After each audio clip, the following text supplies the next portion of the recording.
Bonjour à tous, bienvenue sur le plateau du grand rendez-vous Europe 1 CNews Les Échos. Bonjour Marc Ferracci. Bonjour. Vous êtes le ministre délégué à l'industrie, c'est votre grand rendez-vous ce dimanche. L'industrie qui souffre avec des fermetures d'usines, des plans sociaux, des grèves et une colère légitime qui monte, paradoxale, lorsque le président de la République appelle sans cesse à la réindustrialisation.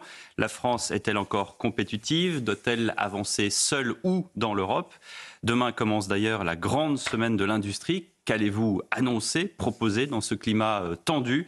Et aussi avec les agriculteurs, nous parlerons également de l'insécurité et de l'antisémitisme avec l'hymne israélien sifflé jeudi soir au Stade de France pourtant archi sécurisé. Et de Donald Trump, craignez-vous une Amérique qui se referme avec des droits de douane exorbitants par exemple? Toutes ces questions, je les aborde avec vous ce matin, entouré de Stéphane Dupont des Échos. Bonjour Stéphane. Bonjour. Et de Mathieu Bocoté. Bonjour Mathieu. Bonjour. Mais d'abord Marc Ferracci, je voudrais votre commentaire sur ce qui s'est passé cette semaine au procès des assistants parlementaires du RN. Le parquet requiert une condamnation, une inéligibilité avec des peines exécutoires. Est-ce qu'on est en train d'assister au procès politique de Marine Le Pen? Non, je ne pense pas. Je ne pense pas. On est au début d'une procédure, puisque vous l'avez dit, ce sont des réquisitions du procureur. Il y aura ensuite les plaidoiries de la défense, et puis il y aura surtout un jugement. Donc, il faut déjà attendre. Mais je voudrais quand même rappeler deux principes ici. C'est que, d'une part, ce qui sera décidé par les juges le sera sur la base de faits et sur la base d'une démarche qui est une démarche indépendante. Si on commence à remettre en question l'indépendance de la justice, si on commence à remettre en question le principe même de la séparation des pouvoirs, moi je suis ministre, il ne m'appartient pas de commenter ou d'interférer dans une procédure de justice. Si on commence à remettre en cause cela... Qui remet en cause cela? Marine Le Pen elle-même? Tous ceux qui, d'une manière ou d'une autre, s'offusquent de ce que l'on appellerait un gouvernement des juges. Moi je pense que le gouvernement c'est l'exécutif et les juges, on parle d'ailleurs d'autorité judiciaire, eh bien, doivent rester indépendants. Maintenant, c'est extrêmement rare de demander des peines exécutoires. Ce n'est pas une histoire d'offuscation, c'est juste qu'on constate que c'est extrêmement rare de demander des peines exécutoires. Mais si Marine Le Pen fait appel, la peine ne serait pas suspensive. C'est la raison pour laquelle il faut distinguer les réquisitions et le jugement. Et nous verrons bien ce que donnera le jugement. Et le deuxième point sur lequel je voudrais quand même insister, c'est que ces questions de peine d'inéligibilité automatique, eh bien, elles ont été mises dans la loi. Elles ont été mises dans la loi par des parlementaires qui ont voté la loi. Et je comprends tout à fait, pour ma part, qu'il y ait débat sur le principe de ces peines. Certains pays ont des peines de cette nature, d'autres n'en ont pas. Certains pays ont fait des choix différents du point de vue de leur législation. Et il est tout à fait légitime qu'on puisse avoir un débat politique. Qu'est-ce que vous pensez, vous? Y compris au niveau parlementaire. Moi, aujourd'hui, très sincèrement, je ne me suis pas forgé une opinion sur la nécessité des peines d'inéligibilité automatique. Mais ce que je veux dire, c'est que si on veut remettre en cause ce principe, eh bien, il y a une modalité assez simple qui est de changer la loi, de déposer une proposition de loi ou de déposer un projet de loi en ce sens. Donc il faut conserver des principes en tête, l'indépendance de la justice et le fait que la justice, elle applique une loi qui a été votée par les parlementaires. Si on veut remettre en question cette loi, eh bien, tout le monde est tout à fait légitime à le faire. La ligne de Gérald Darmanin. Gérald Darmanin, qui fait partie de votre famille politique, lui, il dit que ça serait profondément choquant que Marine Le Pen soit déclarée inéligible. Est-ce qu'il a tort?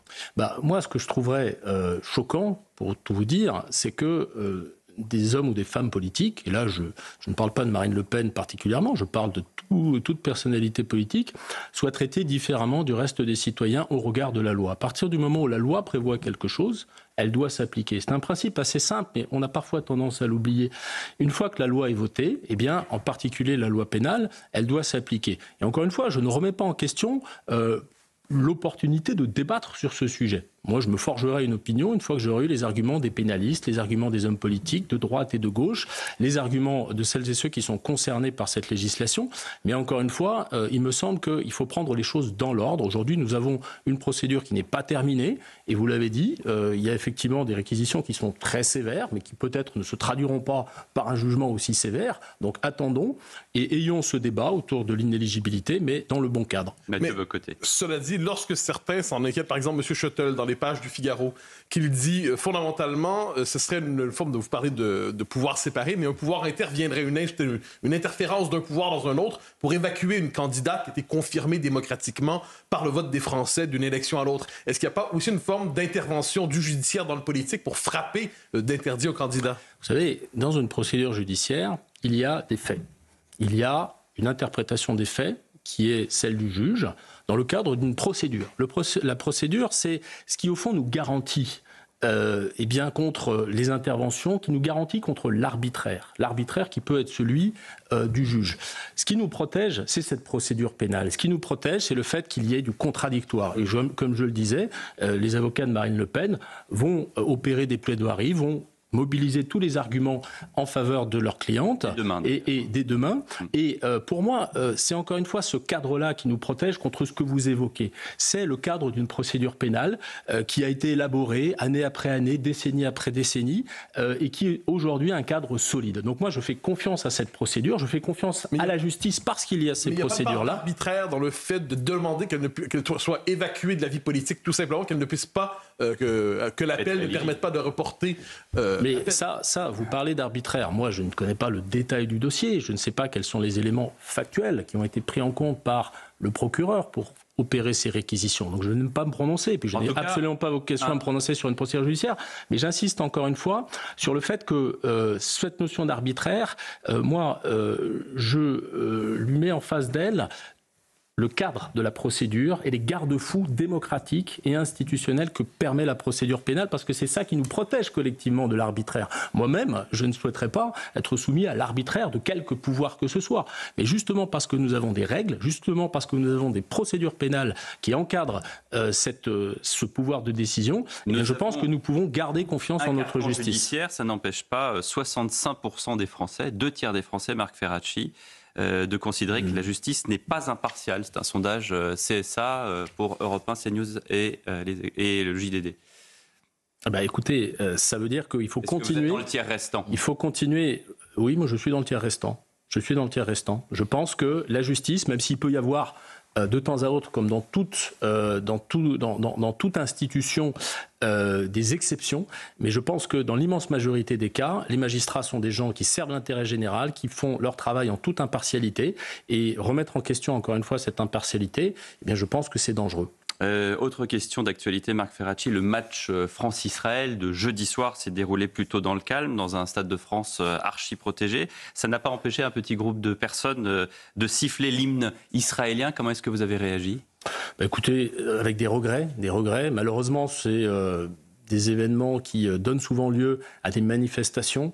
Le football a une dimension politique, le sport a une dimension politique, et dans le contexte actuel que vous connaissez, celui d'un conflit qui se déroule au Proche-Orient, Vous pensez que vous allez me parler de l'antisémitisme grimpant dans notre pays ? Bien sûr, mais je peux vous en parler. Vous savez, moi je me suis battu en tant que parlementaire, et je me suis battu même toute ma vie contre le racisme et l'antisémitisme. Aujourd'hui, nos compatriotes de confession juive représentent à peu près 1% de la population française et subissent plus de 50% des agressions à caractère raciste et antisémite. Donc le constat, il est très clair. L'antisémitisme progresse dans notre société. Il progresse en France, il progresse en Europe. On l'a vu à Amsterdam avec ces images complètement glaçantes qui s'apparentent à une véritable chasse aux juifs. Moi, j'utilise le terme.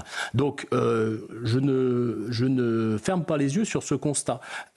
Et encore une fois... Comment vous l'expliquez, cette montée de l'antisémitisme ? Écoutez, il y a énormément d'explications à mobiliser. Je pense qu'il y a évidemment un contexte, le fait que les images de Gaza soient sur tous nos écrans, le fait que certaines forces politiques aussi instrumentalisent ce conflit, il faut bien le dire, la France insoumise.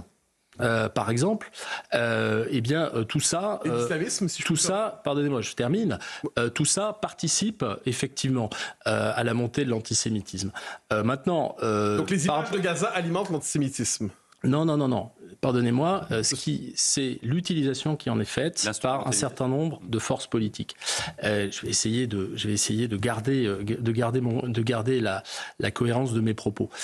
Donc, pour répondre à votre question, oui, j'ai été, comme malheureusement souvent, interpellé par le fait que les gens sifflent un hymne.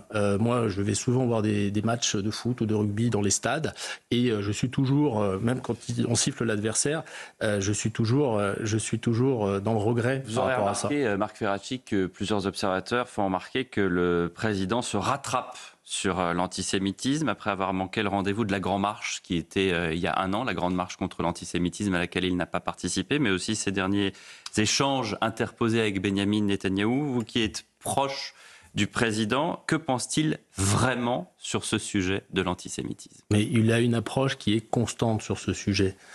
Il est le gardien de la cohésion nationale et il a à la fois une grande lucidité sur ce qui se passe, une grande lucidité sur le fait, comme je vous le disais, que nous sommes confrontés à un problème d'antisémitisme qui croît dans notre société, qui croît à l'intérieur de notre collectivité nationale. Et ici, les réponses, il les a déjà formulées à maintes et maintes reprises. C'est l'éducation, c'est l'autorité, c'est la fermeté, c'est-à-dire une réponse absolument ferme et directe et puissante contre tous les actes d'antisémitisme. Marc Ferracci, ministre de l'Industrie, est l'invité du Grand Rendez-vous. Dans un instant, on parle des grèves et des conflits sociaux. Marc Ferracci, ministre de l'Industrie, est l'invité de CNews et d'Europe 1 ce matin dans le Grand Rendez-vous avec les Échos. Marc Ferracci, à un moment où les Français qui travaillent dur et qui voudraient un moment de répit pour les fêtes de Noël, qui depuis des semaines ont pris leur billet de train pour aller voir leur famille, leurs amis. Préavis de grève, menace d'annulation des trains. Un sondage CSA pour Europe 1 et CNews dit que 62% des Français estiment qu'il faut interdire la grève dans les transports au moment de Noël. Alors cette fois-ci, est-ce que vous êtes dans les 2 tiers ou dans le tiers restant ? Ce que je veux dire, c'est que les Français ont le droit de fêter Noël en famille et qu'il faut tout faire pour que cette grève ne dure pas. Il y a un préavis pour le 21 novembre, je crois. Il faut que cette grève ne dure pas afin que la possibilité de se déplacer sur notre territoire à Noël soit préservée. Maintenant, ce que je veux dire, c'est que on a aujourd'hui un cadre qui est celui du dialogue entre la direction de la SNCF et les syndicats.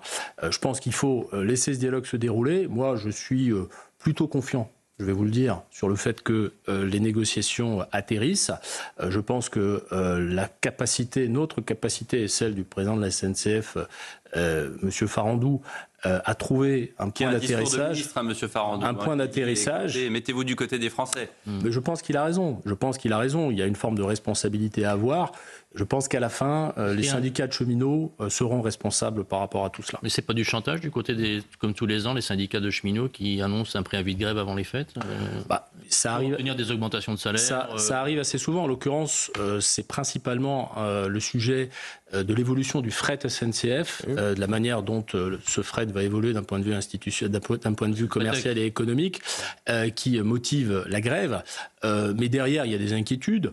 Moi, je pense que les inquiétudes peuvent être levées. On ne va pas forcément rentrer dans le détail technique du dossier, mais il y a un certain nombre d'éléments qui nous permettent, à mon avis, de trouver un point d'atterrissage à cette négociation. Mais justement, sur le plan politique, est-ce qu'il n'y a pas un abus du droit de grève quand le droit de grève est plus important que tous les autres? C'est-à-dire le droit d'avoir une existence tranquille, le droit de se déplacer, le droit de ne pas être pris en otage par un syndicat militant. Est-ce que le droit de grève n'est pas en train d'écraser les autres droits des Français? Non, le droit de grève, il est un principe extrêmement important, extrêmement structurant dans notre état de droit.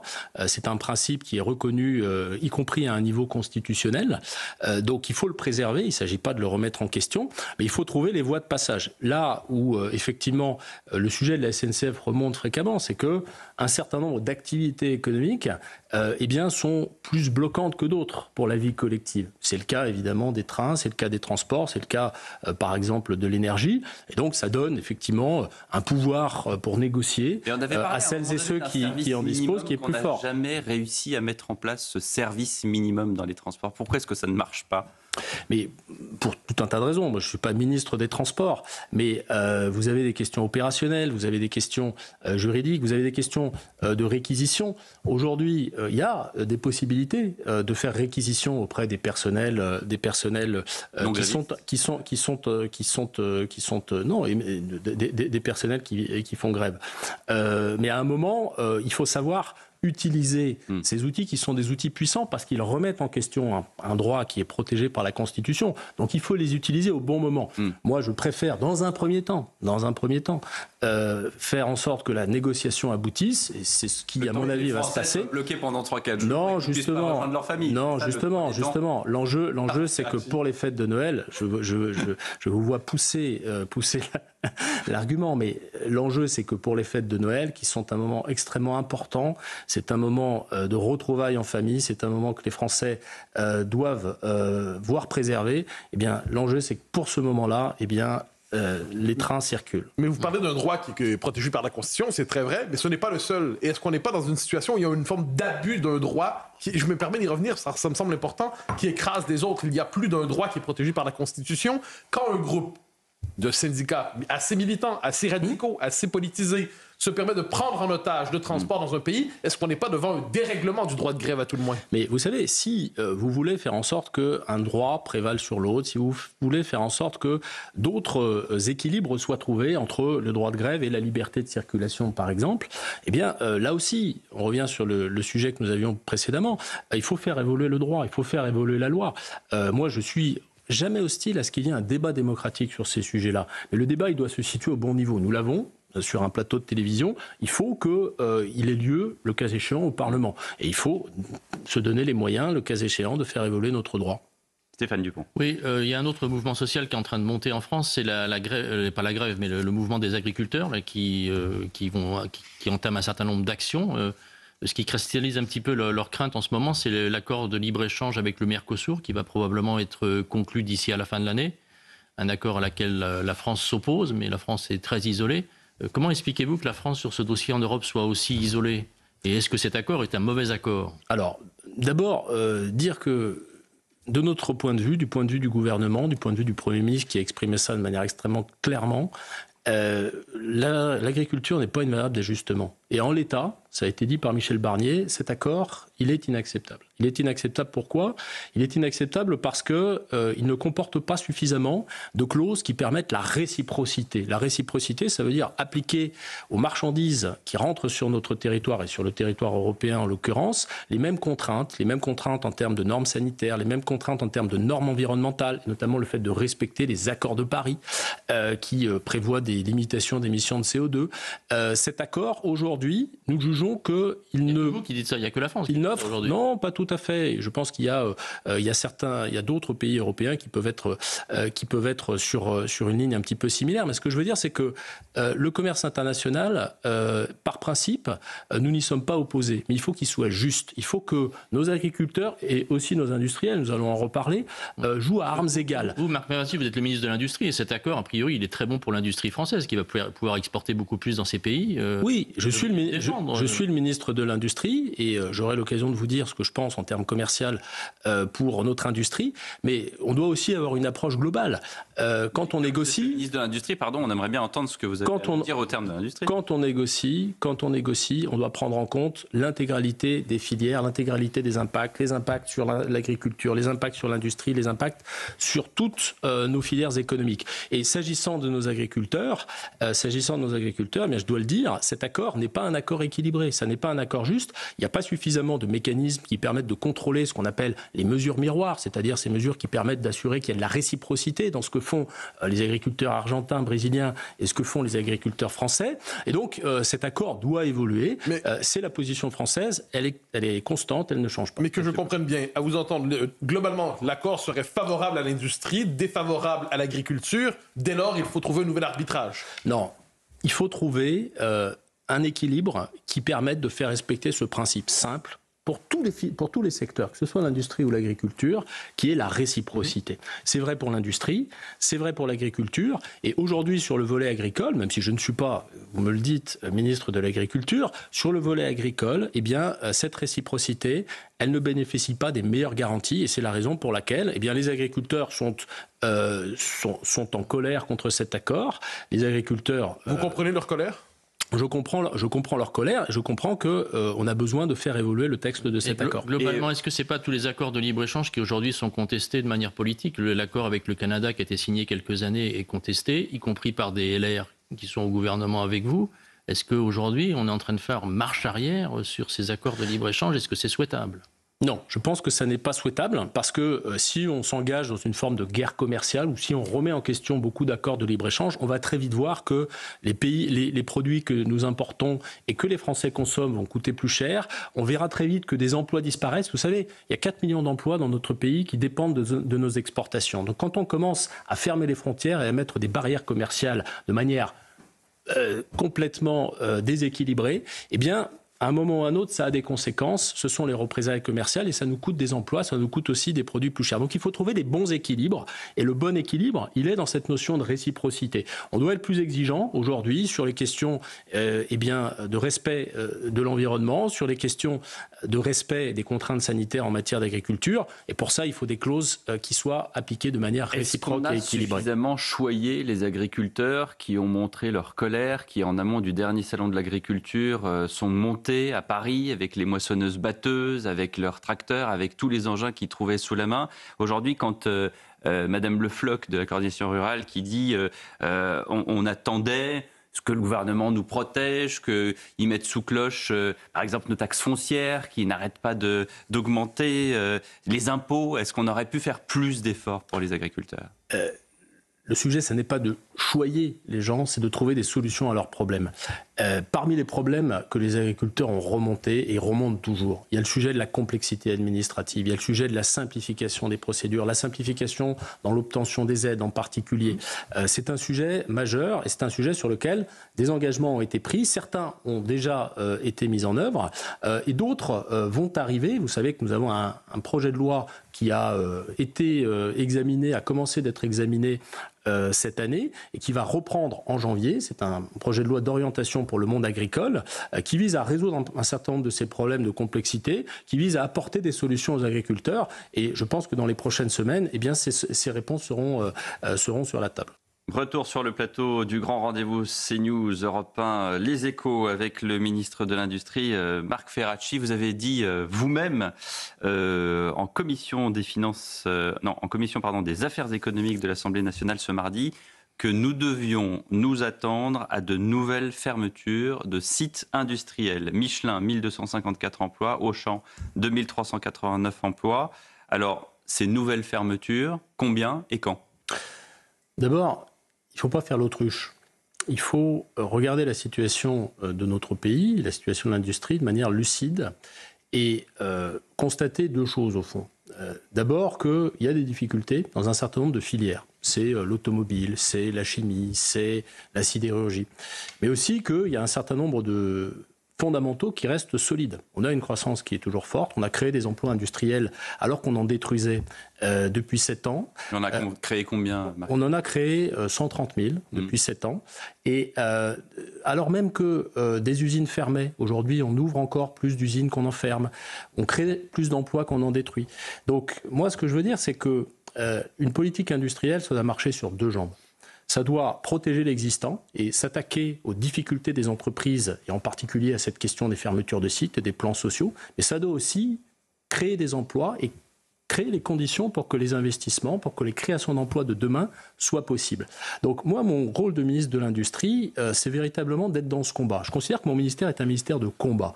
Et par rapport aux fermetures de sites, notre approche, elle est toujours la même. Elle est basée sur deux principes. C'est le collectif et c'est le terrain. Le collectif parce que pour résoudre des problèmes comme ceux des fermetures de sites, quand des difficultés sont annoncées, il faut mettre tout le monde autour de la table. Il faut mettre les créanciers, il faut mettre les actionnaires, il faut mettre les élus autour de la table. Il faut trouver des solutions de financement afin que le rebond industriel du site soit possible. Parfois, c'est possible, et nous avons de bons exemples ces derniers mois, ces dernières semaines, même ces derniers jours. L'entreprise NFA, par exemple, en Savoie, dans laquelle nous avons sauvé 120 emplois. L'entreprise Ascométal, dans laquelle nous avons sauvé, au terme d'un redressement, des centaines et des centaines d'emplois. Donc, il y a aujourd'hui une volonté de se battre sur chaque dossier, pour chaque emploi, lorsque les entreprises sont en difficulté. Mais il y a aussi une volonté de construire les conditions de la réindustrialisation durable. Ces conditions, ça suppose d'avoir une vision d'ensemble. Une vision d'ensemble pour notre économie, une vision d'ensemble pour les filières industrielles. Nous allons, par exemple, proposer avec le ministre de l'économie Antoine Armand un plan de soutien à l'échelle européenne pour la filière automobile parce que apporter des réponses aux difficultés de cette filière, ça se fait aussi à l'échelle européenne. Donc moi, ce que je veux dire, c'est que il n'y a aucune fatalité à voir des emplois disparaître ou à voir des sites fermés. Il y en a toujours eu dans notre histoire économique. Notre rôle, c'est qu'il y ait plus d'emplois créés à la fin que d'emplois qui disparaissent. Marc Ferracci, vous dites que vous êtes un ministre de combat, que vous battez pour la réindustrialisation de la France, mais dans le même temps, votre gouvernement, dans le projet de budget qui est en discussion en ce moment à l'Assemblée et au Sénat, va alourdir fortement les impôts des entreprises, près de 8 milliards. Il va réduire les allègements de charges. Le patron du MEDEF, dans Le Parisien ce matin, parle de 8 milliards de charges en plus pour les entreprises l'année prochaine. Comment pouvez-vous dire qu'on va réindustrialiser la France alors que vous allez matraquer les entreprises avec des impôts nouveaux? D'abord, vous le savez, notre situation budgétaire, elle est compliquée, elle est difficile. On a besoin de faire un effort à hauteur de 60 milliards d'euros d'économies pour l'année 2025, d'économies ou de rentrées fiscales supplémentaires. Et évidemment, beaucoup d'acteurs sont mis à contribution, notamment les grandes entreprises, celles qui font plus d'1 milliard d'euros de chiffre d'affaires. Les efforts qu'on leur demande, ce sont des efforts temporaires, ce sont des efforts provisoires, ce sont des efforts exceptionnels sur 2 ans. Provisoire, il dure souvent longtemps. Et j'insiste sur ce point. Mais moi, en tant que ministre de l'Industrie, dans le dialogue que nous aurons de manière interministérielle dans les prochains mois, eh bien, je me battrai évidemment pour que ce principe, qui est un engagement vis-à-vis des entreprises, soit évidemment préservé. Ça, c'est le premier point. Et je pense que les entreprises le comprennent. Les entreprises, y compris les plus grandes d'entre elles. On écoute le patron du MEDEF dans Le Parisien, il ne comprend pas tellement. Là. Il dit qu'il faut choisir entre les créations d'emplois. Qu'est-ce que vous lui répondez à Patrick? Moi, ce que je lui réponds, c'est que ces efforts en termes d'impôt sur les sociétés, ils sont temporaires. Ensuite, vous avez parlé des allègements de charges. Ça, c'est un sujet qui, effectivement, me préoccupe. J'ai eu l'occasion de le dire. Je pense que la raison pour laquelle nous avons, depuis 2017, créé près de 3 millions d'emplois, ça tient notamment au fait que nous avons baissé le coût du travail. Nous avons transformé les allègements de charges et nous les avons baissés sur tous les salaires et notamment sur les bas salaires parce que c'est là que le coût du travail a des effets sur l'emploi les plus importants. La copie initiale de ce projet de loi de financement de la sécurité sociale, puisqu'il s'agit d'exonération sociale, prévoyait 4 milliards d'euros de réduction des exonérations, c'est-à-dire 4 milliards d'euros de hausse du coût du travail.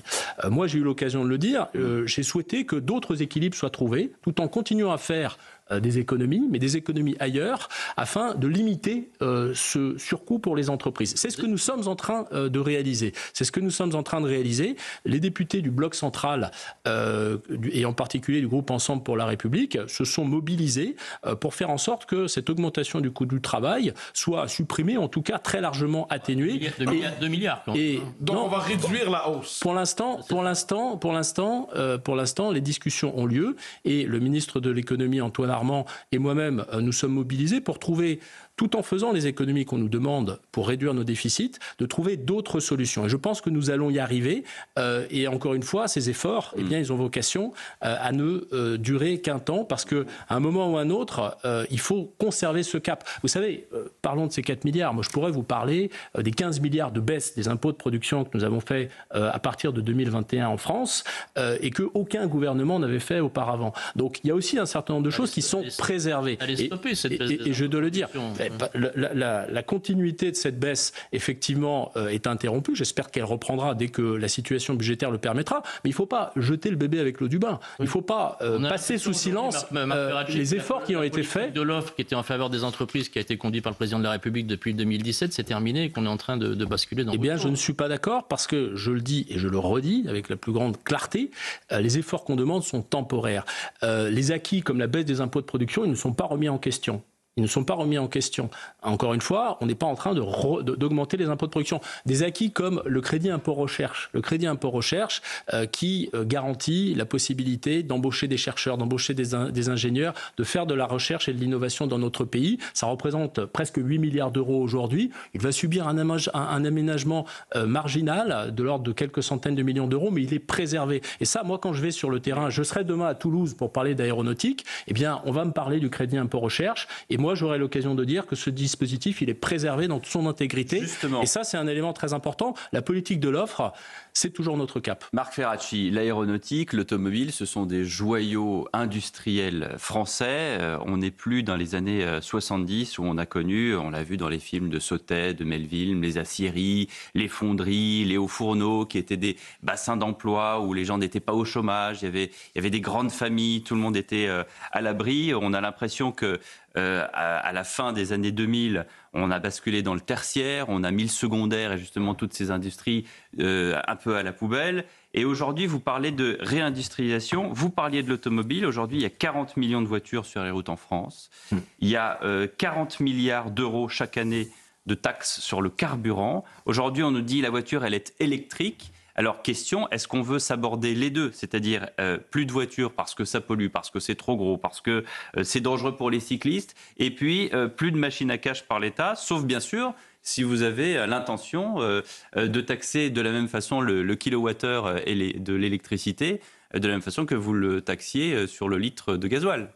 Bon, alors il y a plusieurs questions dans votre question. Moi, ce que je veux dire sur la filière électrique, c'est que la filière automobile, elle est confrontée à deux défis. Le premier défi, on n'en a pas encore parlé, c'est le défi d'une compétition internationale qui est aujourd'hui féroce et qui est souvent déloyale, avec des industries, l'industrie chinoise, l'industrie américaine, qui sont très fortement subventionnées et qui permettent aux constructeurs de pratiquer des prix qui sont plus bas que ceux de nos constructeurs. Ça, c'est le premier point et ça appelle à une réponse européenne, je vais y revenir. Le deuxième défi, vous l'avez dit, c'est la transition de cette filière vers l'électrique.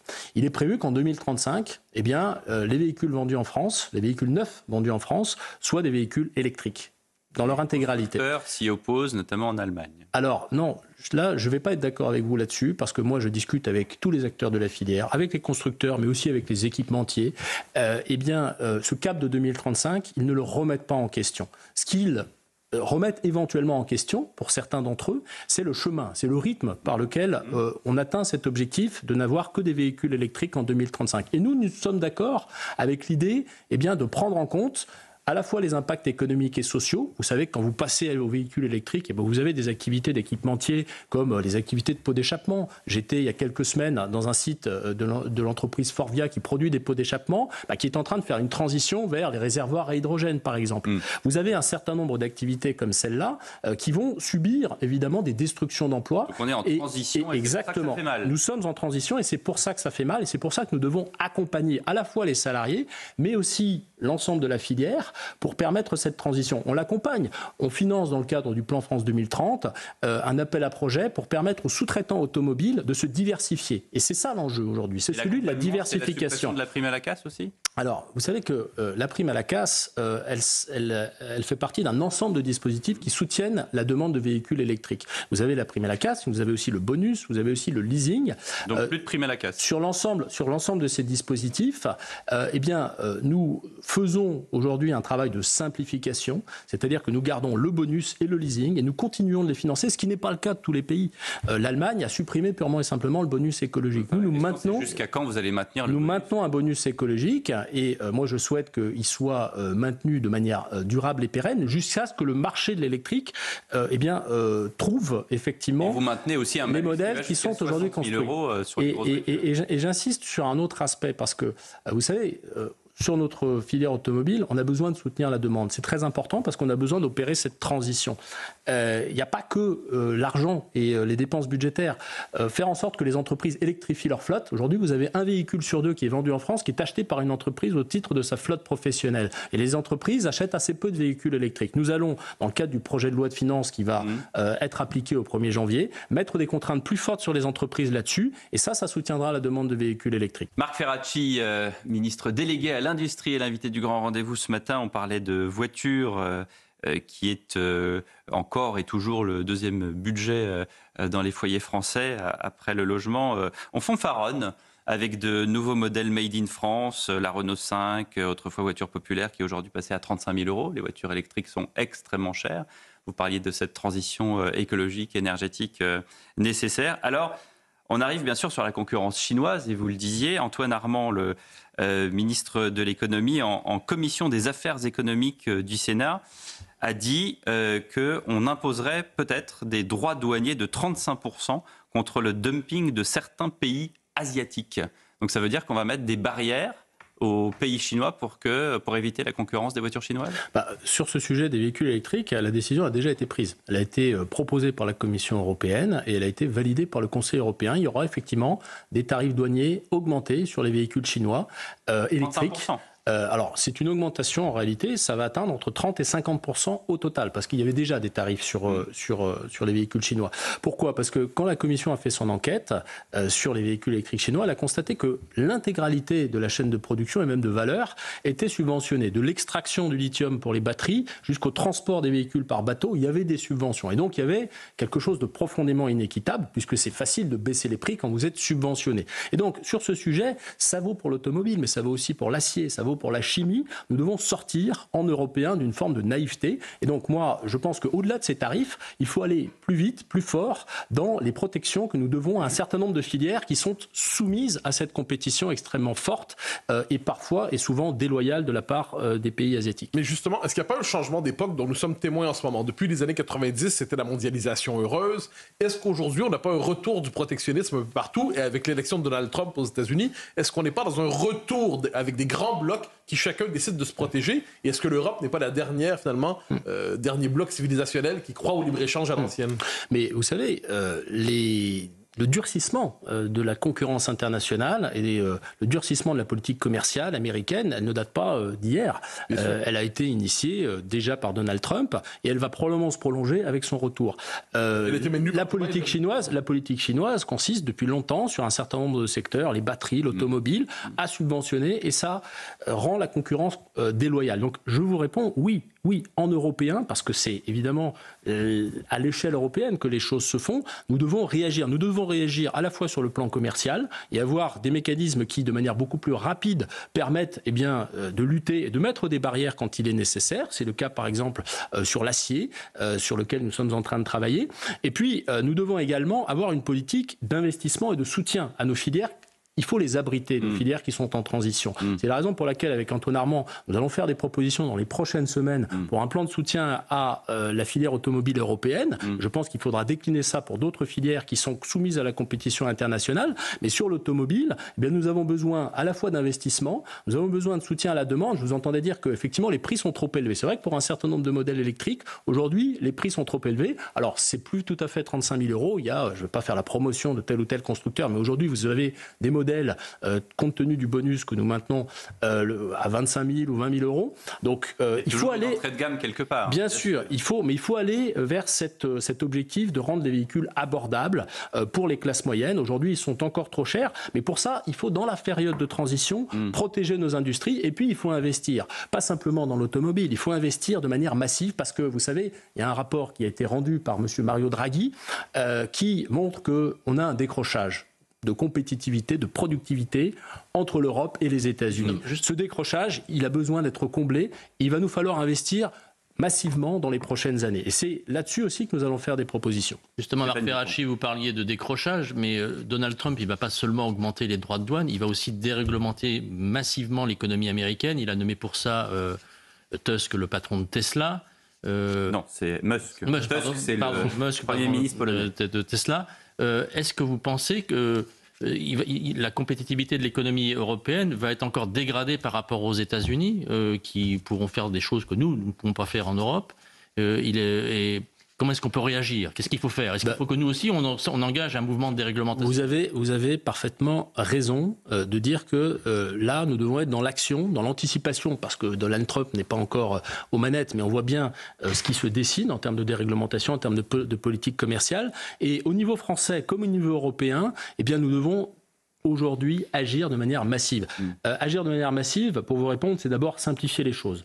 Moi, je souhaite que, dans tous les domaines de l'activité économique, et nous avons un projet de loi de simplification qui revient, que nous allons enrichir avec un certain nombre de mesures qui vont toucher nos industriels et qui vont, je l'espère, simplifier la vie de nos industriels. C'est dans la semaine de l'industrie. Au niveau français, alors nous avons la semaine de l'industrie qui est plutôt consacrée à rendre l'industrie attractive vis-à-vis des jeunes et des talents. Mais ensuite, nous avons ce projet de loi de simplification qui vient. Et puis au niveau européen, là aussi, quand je vous disais qu'il nous faut un plan coordonné, concerté et puissant pour l'industrie européenne, ça touche la politique commerciale, ça touche la réglementation et même la déréglementation, c'est-à-dire la simplification, ça touche les investissements communs. Nous devons aujourd'hui... On en parle depuis des années de la simplification. Oui, sauf que là, nous avons une fenêtre, parce que la Commission européenne a dit que dans les 100 premiers jours de son mandat, elle allait mettre sur la table une législation ou un projet de législation sur l'industrie propre. Et ça, c'est une fenêtre d'opportunité qui s'ouvre tout de suite. Et c'est la raison pour laquelle nous sommes très actifs aujourd'hui sur le plan européen. Justement, sur le 2035, et je reprends cette audition d'Antoine Armand à la Commission des affaires économiques au Sénat, il disait « Est-ce que nous sommes en situation d'infliger des amendes de plusieurs milliards d'euros aux constructeurs européens parce qu'ils n'ont pas assez vite atteint leurs objectifs. Eh bien, vous avez mis le doigt sur ce que j'évoquais tout à l'heure. Le cap de 2035, il faut le conserver parce qu'aujourd'hui, dans la filière automobile, tout le monde veut le conserver. Il a servi à mettre tout le monde en mouvement et à créer des emplois, y compris dans l'industrie sur le volet électrique. Moi, j'ai été chez Stellantis il y a quelques semaines. Eh bien, il y avait des lignes de production complètement électrifiées avec 450 emplois créés. Donc ça, il faut quand même le dire. Mais ce que dit Antoine Armand, et ce que évidemment je partage parce que nous sommes parfaitement alignés sur ce sujet, c'est que le chemin pour aller vers 2035, il doit tenir compte aujourd'hui de la nécessité de protéger nos industries. Si on ne fait rien, au 1er janvier 2025, les constructeurs européens, pas simplement les Français, qui ont des niveaux d'émissions moyens pour les véhicules qu'ils vendent au-delà de certains seuils, vont payer des amendes. Ou alors ils devront acheter des quotas. Oui. Ça, nous devons l'éviter. Parce que si on maintient ces amendes en 2025, sans avoir eu le temps de mettre en place ce fameux plan pour la filière que j'évoque et que j'appelle de mes voeux, eh bien, qu'est-ce qui va se passer? Les constructeurs vont se dire, bon, pour éviter d'être trop émetteurs de CO2, je vais limiter la production et la vente de véhicules thermiques. Et ça, ce serait évidemment catastrophique. Pourquoi? Parce que ça aura des impacts sur l'ensemble de la chaîne de valeur et notamment, ça aura un impact sur l'emploi industriel chez les équipementiers. Donc nous sommes dans une démarche d'action et de protection et notamment pour suspendre ces amendes pour l'année 2025. Alors on a parlé de retour au protectionnisme, on a évoqué la déréglementation. Il y a un troisième terme, c'est la débureaucratisation qui nous vient aux États-Unis. Votre collègue Guillaume Kasbarian a félicité Elon Musk en disant la débureaucratisation des États-Unis, très bien. Est-ce qu'on doit s'inspirer de ce que fera Musk aux États-Unis, en France et en Europe? Écoutez, je ne sais pas ce que va faire Musk. Le principe, vous le savez. Le principe. Écoutez, on va voir ce qui se passe. On va voir ce qui se passe. Ce que je veux dire, je partage avec Guillaume Kasbarian et on s'entend très très bien sur ce sujet. Le principe de la débureaucratisation, le principe de donner de la respiration à nos acteurs économiques, le principe de simplifier, le principe d'avoir moins de normes. Est-ce que je choisirais Elon Musk comme exemple? Pour tout un tas de raisons, je dirais pas forcément. Pas forcément. Il nous reste peu de temps, Marc Ferracci. Je voudrais votre opinion sur ce qui se passe en Ukraine, qui a été à nouveau attaqué par des drones et des missiles russes ce dimanche matin. Pour la première fois, Volodymyr Zelensky parle d'une paix possible en 2025. Il l'appelle de ses voeux. Il n'accepte pour l'instant aucune concession territoriale qui a été évoquée par le côté russe. Trump et Poutine sont en contact. Est-ce que vous pensez que Trump peut convaincre les deux parties à un cessez-le-feu? Écoutez, je pense que ce n'est pas Trump qui va faire la paix, ce sont les Russes et les Ukrainiens dans le cadre d'une négociation. Et cette négociation, elle doit se faire en préservant au maximum l'intégrité et la souveraineté de l'Ukraine. Parce qu'il faut quand même rappeler que c'est une guerre d'agression à laquelle nous assistons depuis maintenant plus de 2 ans. C'est une guerre qui a été déclenchée par Vladimir Poutine. C'est une guerre qui, si d'aventure elle devait se prolonger, aboutirait à une remise en cause peut-être profonde de l'intégrité territoriale de l'Ukraine. Donc évidemment que moi je soutiens le principe de la paix. Toutes celles et ceux qui participeront à construire la paix, eh bien, je serai en soutien. Mais encore une fois, ça ne doit pas être une paix au rabais. Ça ne doit pas être une paix qui remet en question l'intégrité territoriale de l'Ukraine. Alors, vous venez de dire 2 choses. Elle ne doit pas remettre en question l'intégrité territoriale de l'Ukraine. Et vous avez dit qu'il préserve au maximum l'intégrité territoriale de l'Ukraine. Ce qui veut dire qu'il y aura inévitablement, si je vous comprends bien, des concessions territoriales qu'on peut souhaiter tout à fait mineures. Ça n'est pas à moi de le dire. Encore une fois, je ne fais pas la négociation à la place des Ukrainiens sur ce que sont leurs buts de négociation. Ukraine et Russie aujourd'hui, ce n'est pas, encore une fois, l'Ukraine est un pays souverain. Que dirait-on si le ministre d'un gouvernement français donnait des orientations à la négociation en disant voilà ce que l'Ukraine peut accepter ou refuser? Ce serait parfaitement inacceptable. Donc je ne me prononcerai pas sur ce sujet. Fait Monsieur Boris Johnson au début du conflit. Il est bien libre de le faire. Moi je resterai sur ce respect de la souveraineté ukrainienne et c'est aux Ukrainiens de dire où sont les points d'atterrissage de cette négociation si elle s'ouvre. Merci beaucoup, Marc Ferracci, ministre de l'Industrie, d'avoir été l'invité d'Europe 1 et de CNews. Très bon dimanche sur nos 2 antennes.